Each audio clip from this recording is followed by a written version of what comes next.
Bueno, ¿dónde se ve el temario de la asignatura?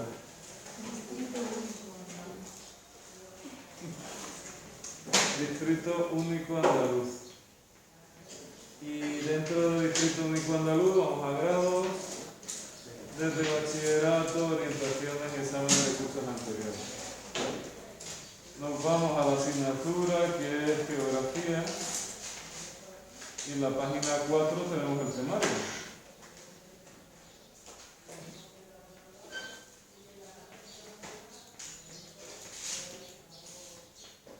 Vale, y este viernes tenemos un examen del tema 4 y el tema 5. Normalmente en los exámenes, si cae una práctica del tema 4, pues la pregunta del tema 5. Normalmente se hace así, ¿no? Así que si caen las aguas como tema, los temas son más cortos. ¿Por qué? Porque tienen ustedes solo 60 minutos, así que no es el tema entero, es una parte. Entonces, si caen las aguas, pues la práctica es de vegetación, y si cae la vegetación como teoría, pues la práctica es de río. La semana pasada hicimos una o dos prácticas de río, ¿no? Hombre, hay que saberse el mapa de los ríos y haberse estudiado un poco el tema, tampoco son prácticas tan difíciles. Y de vegetación, pues lo mismo, habiéndose preparado un poco el tema, pues ya está, tampoco es muy difícil. La pregunta que me decía usted era la intervención humana y sus consecuencias geográficas. Algunos años ha caído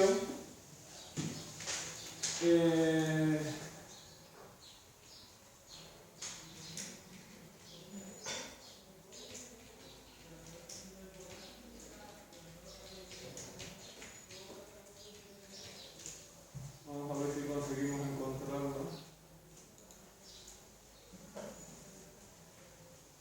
Es muy recomendable, esto que acabo de buscar, prácticas de geografía resuelta de Liga y Gran Capitán, tienen un PDF con 99 prácticas de geografía que se pueden descargar.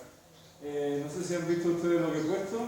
He puesto prácticas PEBAU, bueno, he puesto parques nacionales Andalucía, pero si tienen ustedes prácticas PEBAU Andalucía, geografía, segundo bachillerato, pues llegarán a este enlace que pone http://archivo.iegrancapitán.org. Si pinchan aquí, pues descargan un PDF con 100 prácticas. Esto les puede venir a ustedes bien. De hecho, lo vamos a guardar en la carpeta de geografía del escritorio. Les puede venir bien porque viene un montón de prácticas resueltas.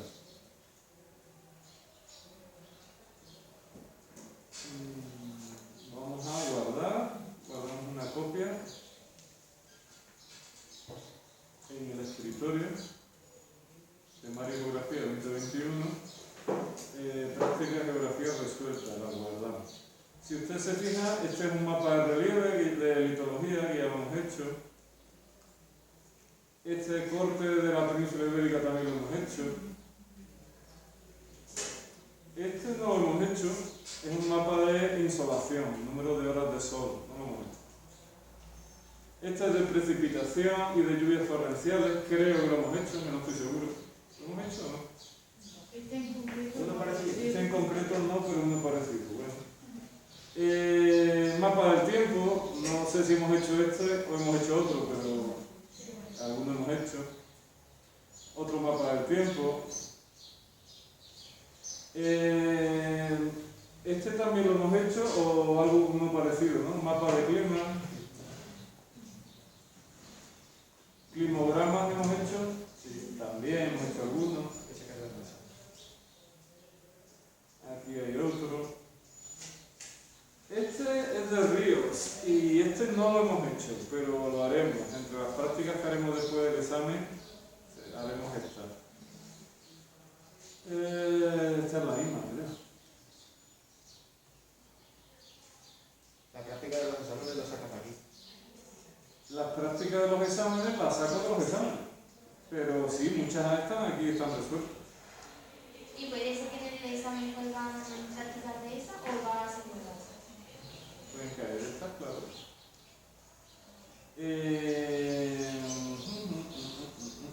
Ajá, ya por fin llegamos. Muy bien, un par de años cayó esta práctica que dice lo siguiente. El mapa muestra el sistema de espacios protegidos de España. Y en la leyenda pone Parque Nacional, ¿en qué color? Rojo o intenso, ¿no? Otros espacios protegidos, reserva de la biosfera, etc. Muy bien. Es decir, que me preguntan por parques nacionales.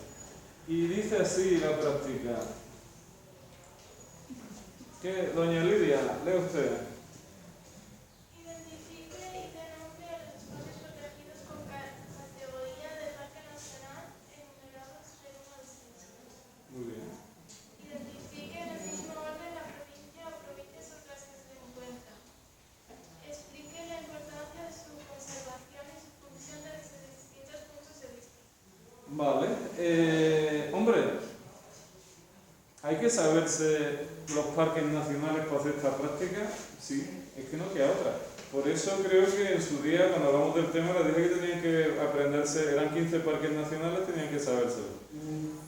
Este es el mapa que ha caído las dos veces que empezaba a salir.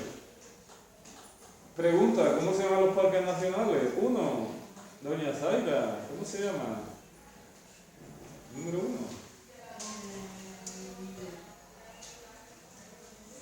Doña Lidia. Picos de Europa. Muy bien. El 2. 2. Nadie sabe. Bueno, pues entonces lo que podemos hacer es buscar. ¿Y ese ruido tan bonito? Oh, qué bonito. Eso parece una alarma, ¿no? Más que una llamada.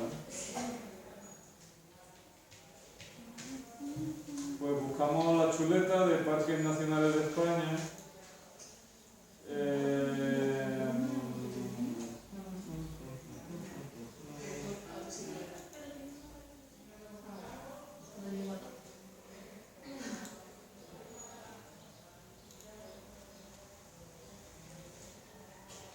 Jolín, pues no se ve nada. Vamos a ver otra imagen. A ver si esta se ve mejor.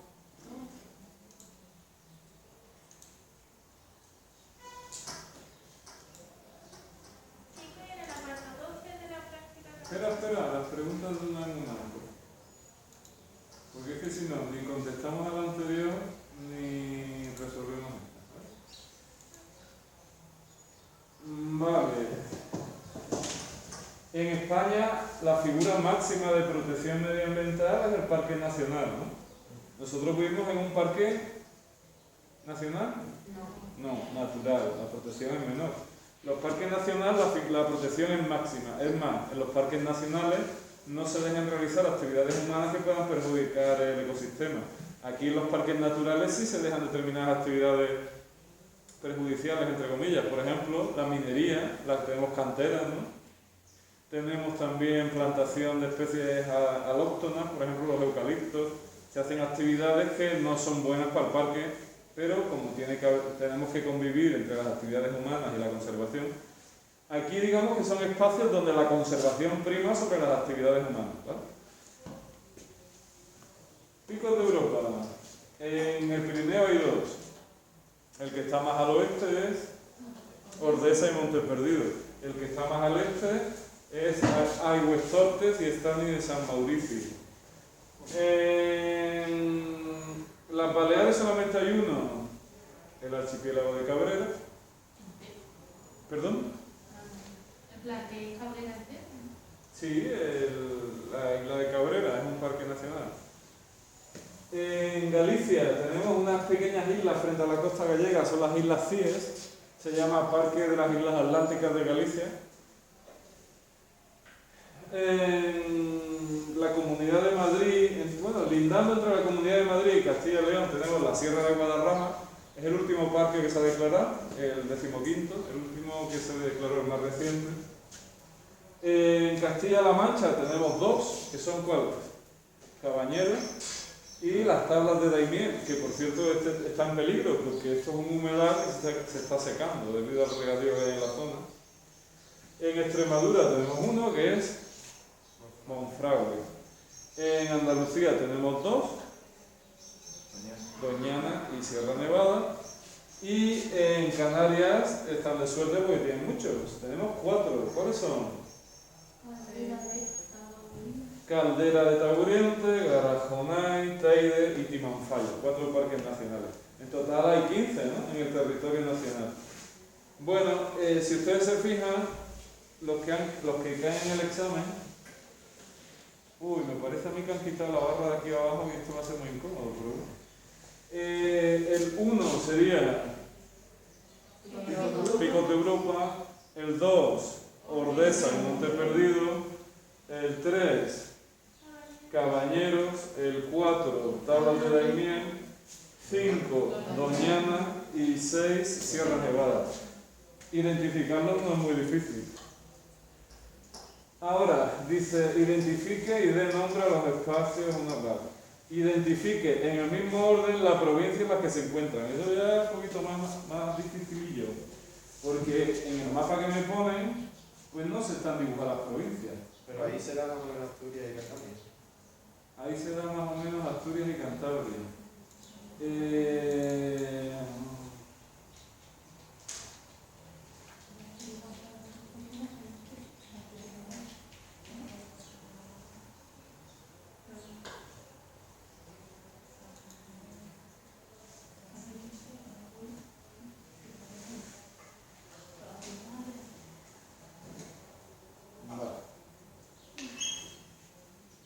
Muy bien, hay que identificar la provincia. Picos de Europa. Doña Carmen, ¿la toca a usted? ¡Oh, ni idea! Eso no vale. ¿En dónde está Picos de Europa? ¿En qué comunidad autónoma está? Doña Carmen. ¿No? Pero te lo tienes que saber tú, no confías en lo que ella te cuente. Venga, Galicia, Asturias, Cantabria. Galicia, Asturias, Cantabria, pues Asturias. Asturias. Vale. Ordesa y Monte Perdido. Doña May. Aragón no es una provincia.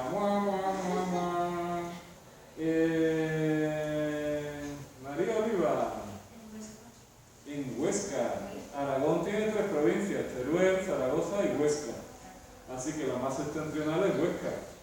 Correcto.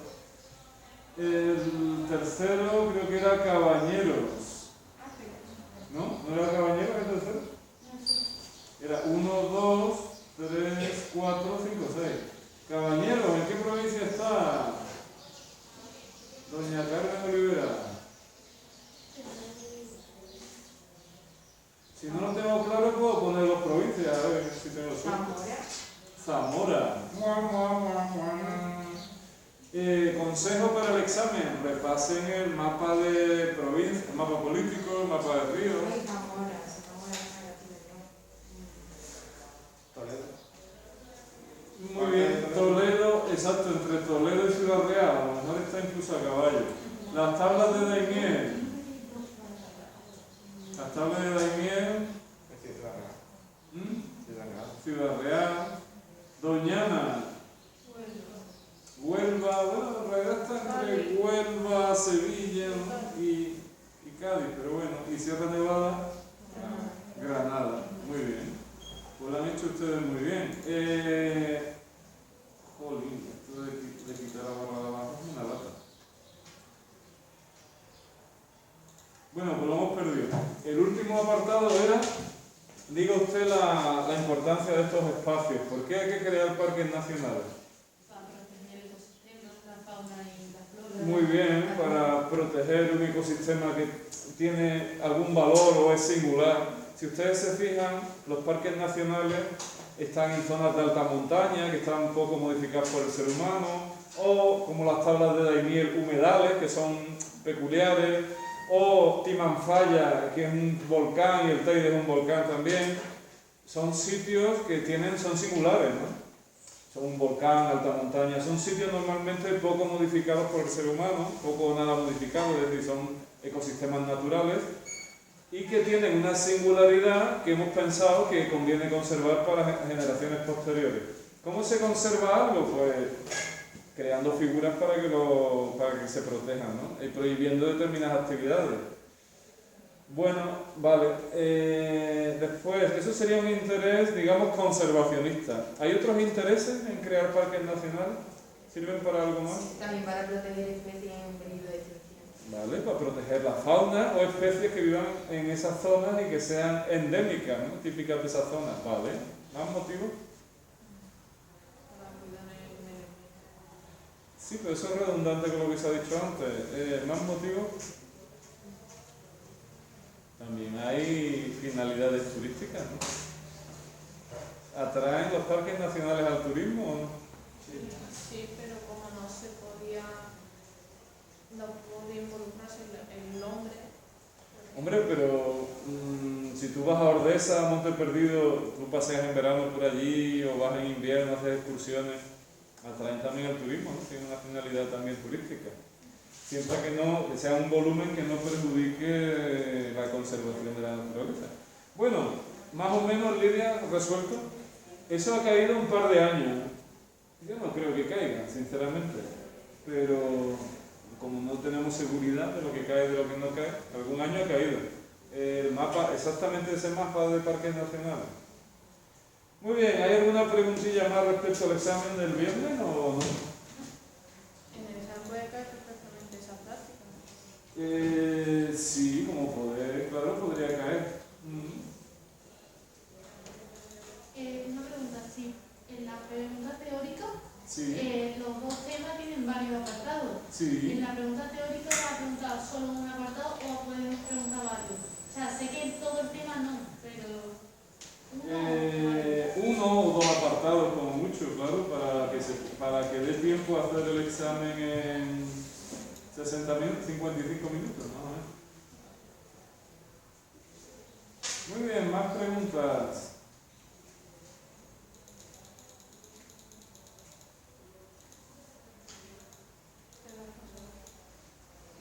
¿Departamento de Geografía?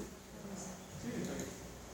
Muy bien, pues tengo otra noticia muy mala para ustedes. Bueno, no es mala. El viernes no hubo clase porque yo no tuve una cita médica y no vine. Entonces, para el grupo que estuvo en clase le puse esta tarea 22 del 01 al 21. Y lo que vamos a hacer, ya que el otro subgrupo la tiene que hacer, pues ustedes también la hacen. Y así, esta sería la práctica número 4 del tema, de este curso, ¿vale?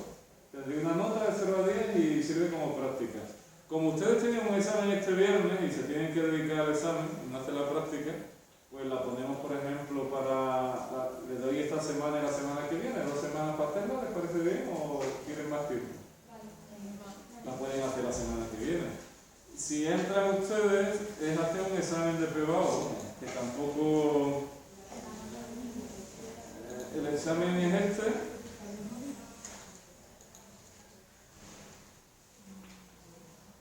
Y se trata de hacer la opción B, no entera, porque algunas cosas no la hemos dado, pero casi entera. La opción A no, sino la opción B, que está resaltada en amarillo. Todo esto lo pueden hacer ustedes ya.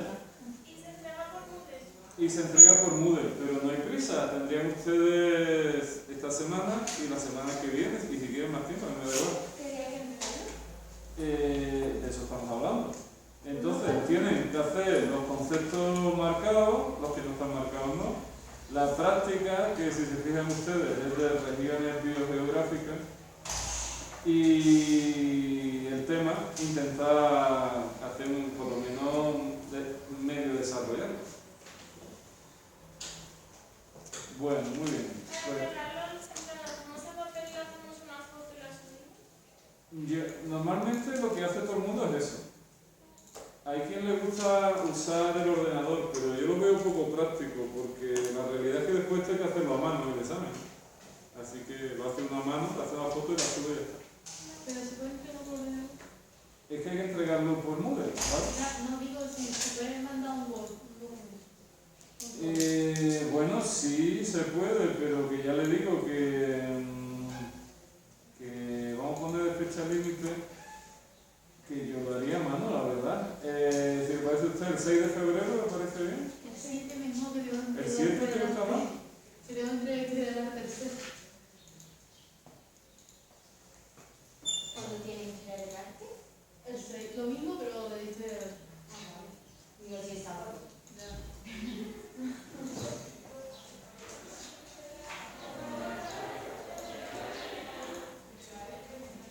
Bueno, pues ya está.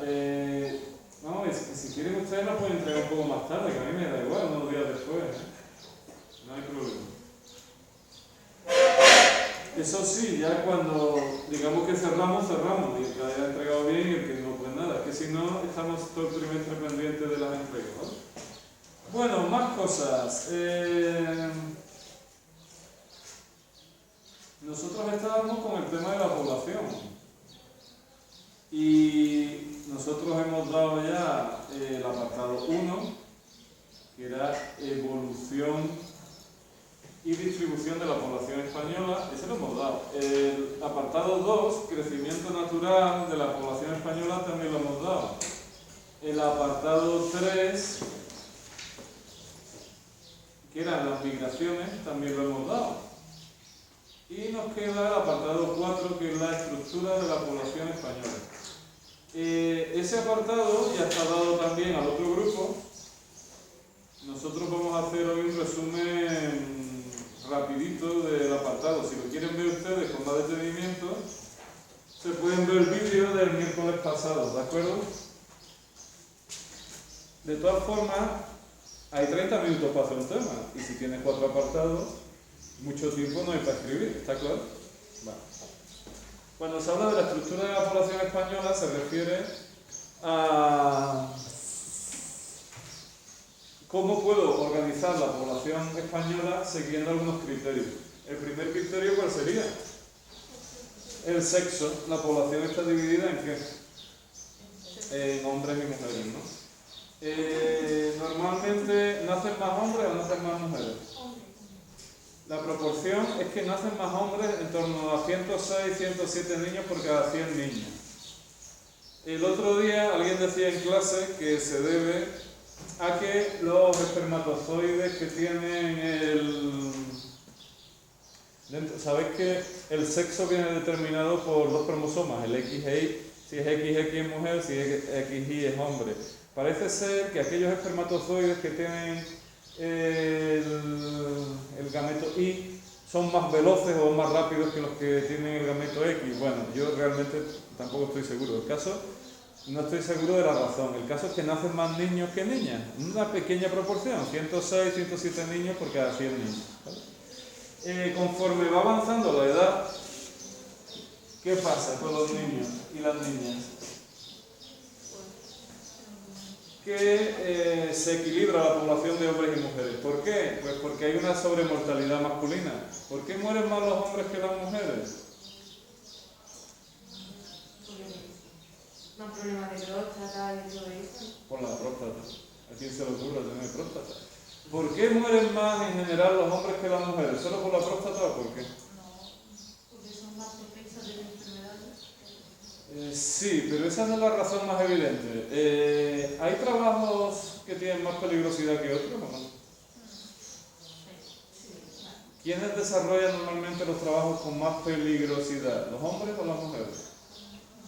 Los hombres. Así que en España, yo no sé ahora, pero hace unos años había en torno a 1000 accidentes laborales al año, como 3 al día. ¿Quiénes mueren más, los hombres o las mujeres? Los hombres, por lo cual hay una sobremortalidad masculina. Guerras. Tradicionalmente, ¿quién ha ido a la guerra o quién va a la guerra? Entonces hay una sobremortalidad masculina. Muy bien. Consumo de drogas. ¿Quién consume más drogas, hombres o mujeres? Los hombres consumen más drogas que las mujeres, por lo cual hay una sobremortalidad. Muy bien, después está lo que ha dicho Zaira, que es verdad. El sistema inmunológico femenino es mejor que el sistema inmunológico masculino. Se debe a las hormonas, básicamente, el sistema hormonal. Las mujeres producen estrógeno y los hombres... No, las mujeres producen... Sí, y los hombres testosterona, correcto. Las hormonas masculinas producen sistemas inmunológicos menos potentes que el de las mujeres. Las mujeres tienen sistemas inmunológicos más poderosos, con lo cual hacen mejor frente a las enfermedades. De hecho, en el tema COVID, por ejemplo, la mortalidad masculina es bastante más alta que la femenina. ¿Por qué? Pues porque es así, porque es el sistema natural de las mujeres. Las mujeres son más longevas, con G y con V, viven más años, ¿vale? Así que llega un momento que, aunque nacen más niños que niñas, ¿qué pasa conforme van aumentando su edad? Que se igualan, y llega un momento que las mujeres superan a los hombres. Seguro que ustedes tienen más abuelas que abuelos, ¿no? Conocen más gente mayor que sean mujeres que hombres. ¿Por qué? Pues porque los hombres mueren, la esperanza de vida masculina es menor que la femenina. En España la masculina está en torno a 79, 80 años y la femenina en torno a 84. Casi 4 años de diferencia, ¿vale? De esperanza de vida. Bueno, eso es así. Más cosas. Otro criterio para analizar la estructura de la población es la edad. ¿En qué grupos de edad dividimos a la población? Normalmente se habla de población joven.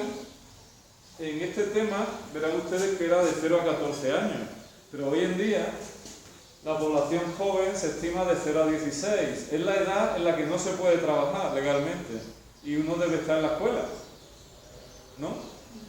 Bueno, la escuela es obligatoria de 6 a 16, durante el periodo de 10 años, pero digamos que de 0 a 16 años no se puede trabajar, no se puede tener un contrato laboral y uno debe estar formándose, ¿no?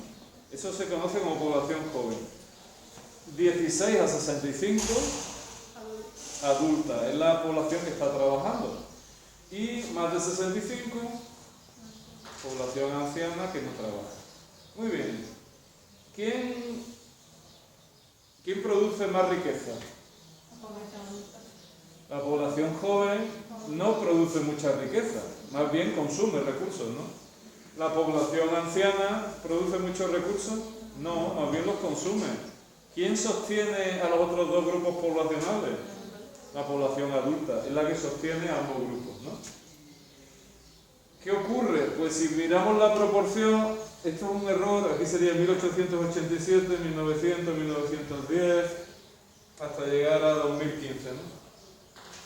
¿Qué le pasa a la población joven a finales del 19? Pues que un 33% de la población eran jóvenes, un 60% adultos y un 5% ancianos. Bueno, así era la población a finales del 19. Había mucha población joven y mucha población adulta y muy poca población anciana. Me vengo a 2015. ¿Qué le ha pasado a la población joven? 33, 15. Prácticamente es la mitad. La población joven hoy en día es la mitad de lo que era a finales del 19. La población adulta está ahí, pero ¿qué le ha pasado a la población anciana? Que ha subido casi hasta un 20%. Eso quiere decir que de cada 5 personas, una tiene más de 65 años. Y esa proporción, esto es una proyección ya, 2050, no estamos en el año 2050, es una proyección si las cosas siguen como hasta ahora. ¿Qué pasará?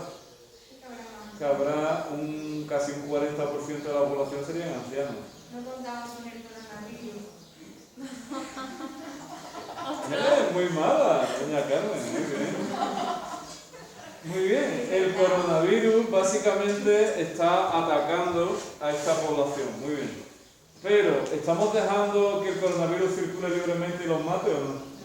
No, por lo tanto, no sabemos hasta qué punto va a llegar la incidencia. En España, oficialmente llevamos unos 50.000 fallecidos, aproximadamente, ¿no? Gran parte de ellos son de aquí. Pero claro, 50.000. Ahora mismo no va a afectar mucho esa barra. Hay quien dijo al principio de la epidemia que dejáramos circular el virus libremente, ¿no? Iba a afectar mucho a la población anciana algunos adultos y poco a los jóvenes. Bueno, hubiera sido una opción, algunos países lo hicieron. Reino Unido empezó con esa estrategia y Suecia o Finlandia, uno de estos también. Reino Unido cambió de estrategia rápidamente, ¿no? Porque vio que iba a morir mucha gente. Bueno, el caso es que tenemos un problema de desequilibrio de la población, ¿no? Tenemos mucha población anciana, poca población joven y una población adulta que tiene que aguantar mucho peso económico. ¿Qué seremos nosotros? Bueno, sí. Pues sí. La estructura de la población también conviene analizar la población activa, es decir, la población en edad de trabajar y la población inactiva y que no está en edad de trabajar. Esto está en relación con la edad. Está en el archivo población 2, porque aquí no está.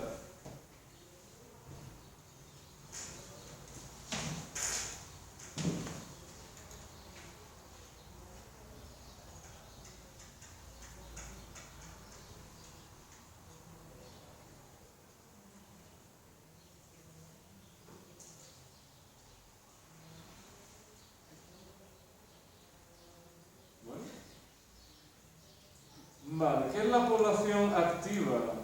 ¿Quién me lo dice?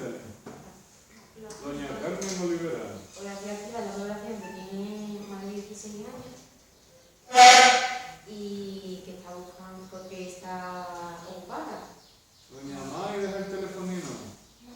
Ocupada. No tiene por qué estar ocupada, puede estar en paro y es población activa. Doña Belén. La población activa son las personas que tienen 16 o más de 16 años y eso significa que están ya en edad de poder trabajar. Pero eso Vale. no quiere decir que... Pueden estar trabajando o pueden estar desempleadas. Eso es población activa. ¿Qué es población inactiva? Aquella que no está en edad de trabajar, es decir, de 0 a 16 o más de 65, o aquella población activa que no busca de forma activa, valga la redundancia, empleo. Aquellas personas que se desaniman y no buscan empleo, pues no se contabilizan en la población activa. Bueno, ¿esto tiene importancia o no? Pues en España sí tiene importancia. ¿Por qué?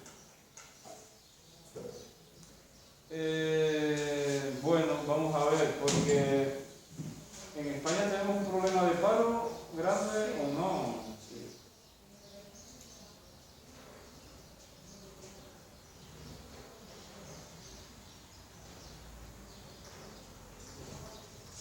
Y sobre todo ahora como he dicho también con el coronavirus, que además de dejar, bueno, ha dejado muertes, personas mayores, pero está dejando paro. Muy bien, ahora mismo la situación ha aumentado mucho el desempleo. Pues esto no va. Bueno, no importa. España tiene unas tasas de desempleo que son altas, están en torno, ahora mismo estamos en torno al 16% de desempleo. Si nos lo comparamos con países de nuestro entorno, Francia, Alemania, Reino Unido, están en el 6, 7, 8% de desempleo y nosotros estamos en el 16%, es decir, unas tasas muy altas. Hay más de 3 millones de desempleados, gente que está buscando empleo y no lo encuentra. Así que bueno, esos son datos negativos, ¿no? Como ha dicho Ana Belén, el desempleo está subiendo. ¿Por qué? Por el coronavirus.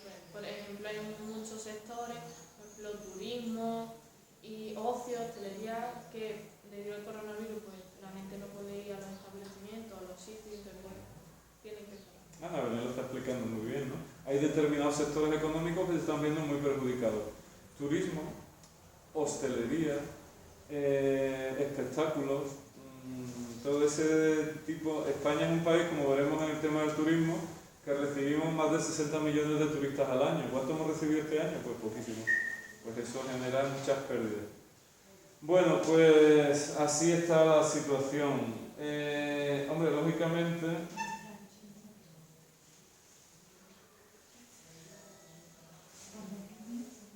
¿el desempleo es igual en toda España? Pues no. Vamos a ver si esto funciona y podemos ver dónde es mayor la tasa de paro, porque claro, un 16% de paro Sería una media, ¿no?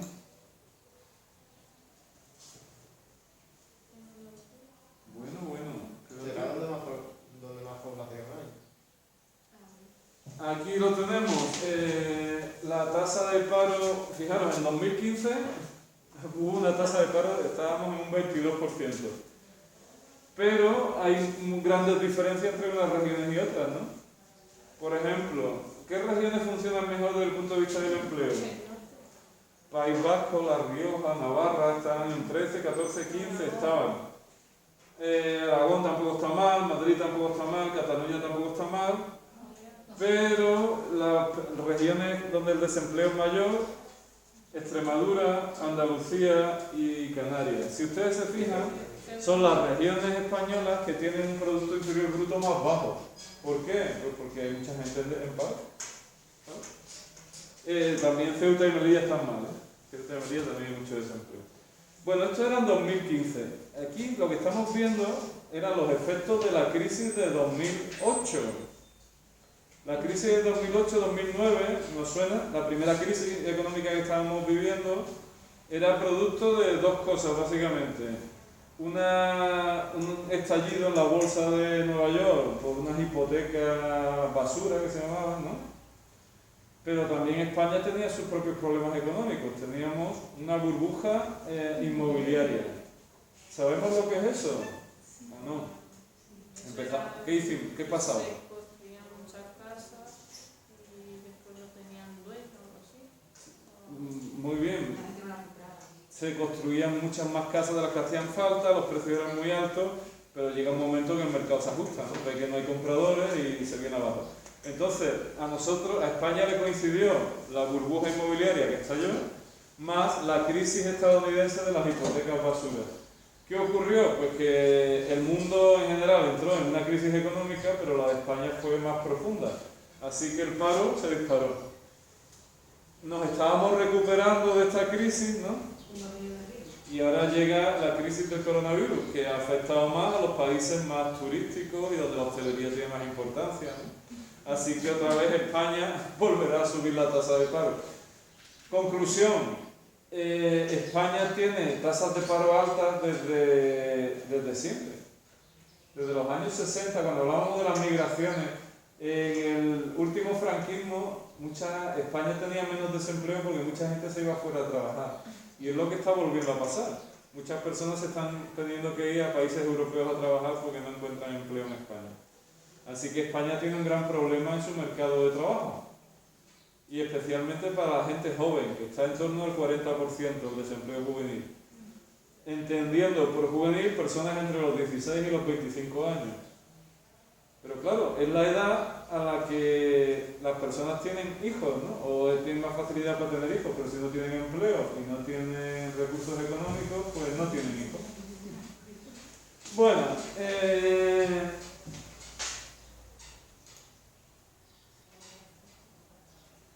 así está la cosa.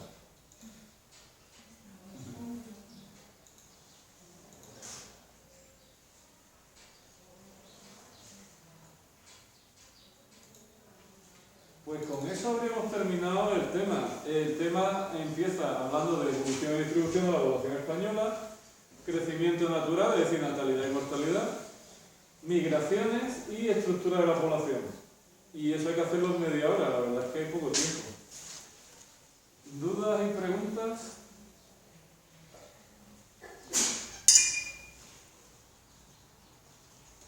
Bueno, lo tienen ustedes todo en vídeo, lo pueden ver, si tienen alguna duda, pueden preguntar lo que quieran. De todas formas, esta semana tienen que centrarse en el tema 4 y 5 y vamos a terminar el tema con algunos conceptos y algunas prácticas que son típicas de población, ¿vale? Bueno, la primera pregunta es ¿cómo sé yo la población que vive en España? El tema lo empezamos diciendo, el Instituto Nacional de Estadística dice que en España viven ¿cuánta gente? 47.300.000 habitantes a 1 de enero de 2020, es decir, la cifra del año pasado aproximadamente. Muy bien. ¿Cómo sé yo ese dato? Pues porque se ha hecho un estudio. Claro, pero ¿cómo contabilizo yo la población? Muy bien, hay 3 documentos 3 sistemas de contabilización de la población. ¿Cómo se llaman? Censo, padrón municipal y registro civil. Por ejemplo, cuando uno cambia de ciudad y se va a vivir a otra ciudad, a otro pueblo, la gente dice, voy a ir al ayuntamiento a empadronarme, ¿no? ¿Habéis escuchado alguna vez? Sí. O por ejemplo, si estáis en el aula de música, en un sitio así, pone precios, ¿no? Estos precios para los que están empadronados en Aracena y este precio para los que no están empadronados. ¿Qué quiere decir eso? Está registrado como que vive en ese. Exacto. Y se llama padrón municipal. Eso quiere decir que cada ayuntamiento tiene el suyo. Si yo me voy a vivir a Los Marines tienen ayuntamiento. Sí, tiene ayuntamiento, es un pueblo. Entonces debería ir al ayuntamiento y debería ¿qué? Empadronarme. Y entonces allí me registran como que vivo en ese municipio, ¿vale? Hoy en día el padrón funciona por internet. Me dan de baja automáticamente en el sitio donde estuviera empadronado previamente y me dan de alta en el municipio donde resido. Es un documento muy dinámico y que me da una imagen muy real de la población. Lo que pasa es, claro, ¿todo el mundo se empadrona? No. Mucha gente aquí no se empadrona. Porque no le interesa, porque no le importa. Población ilegal, inmigrantes ilegales que no se empadronan porque no les interesa, ¿no? O personas que cambian de domicilio y pasan de empadronarse. Así que, claro, no es una imagen absolutamente real. Pero el padrón, pues dice que es el registro de los vecinos del municipio. Normalmente se actualiza el 1 de enero de cada año. Esto era antiguamente. En la actualidad se actualiza continuamente. ¿Y qué figura ahí? Pues básicamente tu nombre, tu apellido, tu edad y tu sexo. Ya está. Es decir, tu nombre y bueno, y dónde resides, ¿no? En qué calle vives del municipio y ya está. ¿Y el DNI? A lo mejor DNI también, sí. Pero vamos, nombre, DNI y dónde vives y poco más, ¿eh? No se registra nada más. Porque claro, el ayuntamiento tampoco se va a meter mucho en tu vida, sino que quiere saber que estás registrado. Vale. En otras ocasiones, pues uno se casa, ¿no? Y cuando uno se casa, ¿a dónde tiene que ir? Al registro civil. O cuando nace un niño, se le registra. Voy a ir al registro a registrarlo. Hay que ir al registro civil. ¿Dónde está el registro civil? En la actualidad depende de los juzgados. Así que el que lleva el registro civil es un juez. Así que si yo tengo un niño, me dan un papelito en el hospital y con el papelito del hospital tengo que ir, el médico me da un papel de que el niño nació y tengo que ir al registro civil a registrarlo. Ahí me dan un libro de familia donde figura el padre, la madre y el niño. Ese documento está obsoleto en España y probablemente vaya a desaparecer en los próximos años, pero a día de hoy sigue funcionando, ¿vale? Entonces, otro sitio para yo tener información de la gente que nace, de la gente que se casa y de la gente que fallece es el registro civil. Está en manos de los jueces, del Poder Judicial. Bueno, aparte del padrón y del registro civil, realmente ni el padrón ni el registro civil me dan muchísima información de la gente. Sí, me dice el nombre, la edad, dónde vive, pero poco más. ¿Me interesa tener más datos de la población? Pues claro que interesa. Para eso se decidió hacer un censo de población. Entonces en España se hacía cada 10 años, los años acabados en 1, te mandaban un documento a tu casa que tenías que rellenar y ese documento sí era más extenso.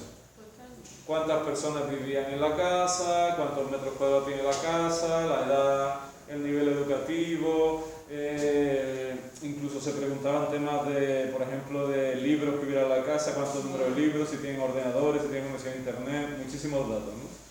Muy bien, esto se hacía los años acabados en 1, también se ha dejado de hacer, porque ahora ya se va haciendo el censo, se va actualizando de una forma más dinámica. Se hacen mediante encuestas y se van actualizando los datos. Así que Esto cae mucho como conceptos en este tema. ¿Cuáles serían los conceptos? Padrón municipal. ¿Qué es el padrón municipal? ¿Cómo lo defino? Un registro que tienen ¿quiénes? Los ayuntamientos de los habitantes que residen en un municipio. Normalmente, nombre, DNI y calle en la que uno vive, poco más. No tengo más, ¿vale? Registro civil es un registro que anota los nacimientos, las defunciones y los cambios de... ¿cómo se llama esto? Los cambios de estado civil. En España, igual que en todos los países, está el estado... ¿Cuántos estados civiles hay? Soltero, casado, divorciado y viudo. Hay 4 estados civiles. Eso está registrado en el registro civil. Tampoco dice mucho de la persona y el estado civil. Y la edad, ¿no? De cuándo nace o cuándo fallece. Y después tenemos un tercer documento que tiene más información sobre la población, que es el censo. Se hacía cada 10 años, normalmente los años acababan en 1, y es mucho más extenso. Te pregunta cuánta gente vive en un domicilio, qué edad tiene, cuál es su nivel de estudio, características económicas, cuántos hijos tiene, su nivel cultural, etcétera, etcétera. En la actualidad ya no se hace los años acabados en 1, sino que se hace mediante encuestas telefónicas, se va actualizando. ¿De acuerdo? Y si eso está en la tela. Te hacen las mismas preguntas, pero por teléfono. Exacto. Entonces, poca gente En algunos países sudamericanos, el día del censo se hace el domingo y se prohíbe a la gente salir a la calle. Y va, un agente del censo tiene que ir a tu casa, ¿no? Supongo que ese día hacen de voluntario la gente de secundaria y eso, porque si no, o universitario, si no sería imposible. Y va una persona a tu casa y te hace la encuesta en tu casa. Es que te prohíben salir ese día de tu casa para que estés ahí para contestar la encuesta. Bueno, eso hoy en día pues resulta, con los medios que tenemos, un poco ridículo, ¿no? Se ponen en contacto contigo, tú rellenas la encuesta del censo. Yo he rellenado un censo en papel, hace unos años. Te llegaba un documento a tu casa, tú lo rellenabas y tal día pues iban a recogerlo y ya está. A mi madre la llamaron hace poco y le preguntaron hasta si teníamos mascotas. ¿Podía hacer esto? Sí. Es más fácil actualizarlo con encuestas que enviándolo. Ten en cuenta que aunque le envíes a cada domicilio del país un papel de censo, una encuesta, todo el mundo la va a rellenar. Habrá gente que se la rellena, habrá gente que no, habrá gente que miente. Es decir, esos problemas están siempre, ¿no? el papel que se desperdiciar. Claro, bueno, el papel, esas cosas. Bueno, el tema de la población está listo. Nos queda ver las prácticas típicas del tema de la población, ¿de acuerdo? O sea, las pirámides de población y otro tipo de prácticas que veremos el miércoles. Cualquier duda.